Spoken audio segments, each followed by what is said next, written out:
Bonjour à tous et bienvenue sur Allo Finance TV. Nous sommes le mardi 2 août. Le vote au Congrès du relèvement du plafond de la dette américaine ressemble de plus en plus à une course contre la montre.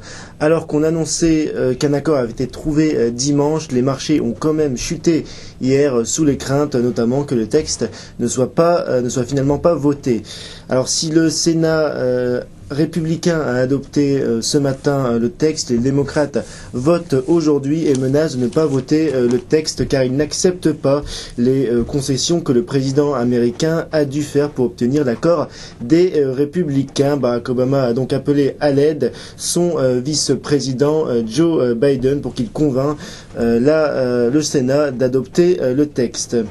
Le vote semble néanmoins proche, mais si on perçoit une once de soulagement aux États-Unis, en Europe, le discours est assez différent et malgré le vote donc qui semble acté pour les Européens, c'est l'économie américaine qui inquiète. Pour les Échos, le doute grandit sur la dette, sur l'économie américaine. Pour le Figaro, c'est l'Amérique d'Obama qui est en panne, tandis que la Tribune nous gratifie d'un facile « Yes, we can't ». Il faut dire que les chiffres de l'économie américaine sont inquiétants après la croissance du PIB revue à la baisse au premier trimestre et en dessous des attentes au deuxième trimestre. Hier, on apprenait que l'indice manufacturier était tombé en juillet à son plus bas depuis 2 ans.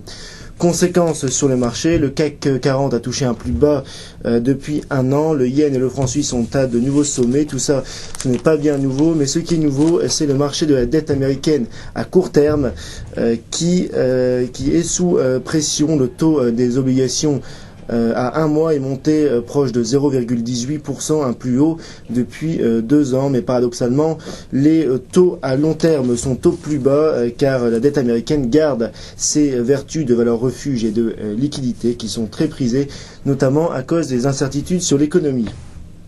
Pendant ce temps-là, les banques américaines et européennes profitent de ces quelques jours de répit et où la presse se focalise sur les États-Unis pour s'attaquer à leur base de coûts et réduire ainsi les effectifs. HSBC a annoncé vouloir supprimer 30 000 postes d'ici 2013.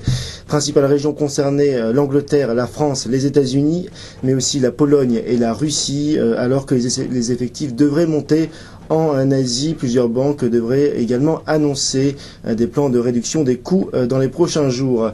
Pendant ce temps-là, BNP et Société Générale publient leurs résultats respectivement aujourd'hui et demain, l'occasion de connaître le montant de leurs provisions dues au plan de restructuration grec.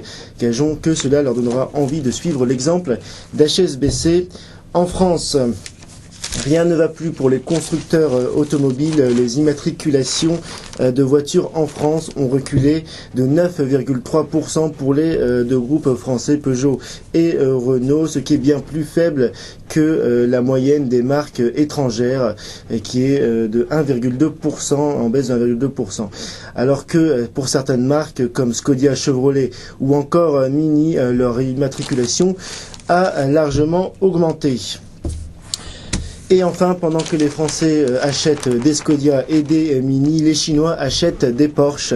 Le constructeur allemand annonce un bénéfice en hausse de 59% grâce à ses ventes en Asie et notamment en Chine. Audi et Mercedes affichent également de bons résultats. Par contre, les ventes de pouce-pouce ont dégringolé. C'est aussi ça le signe d'une grande puissance. Voilà, restez avec nous sur Allo Finance.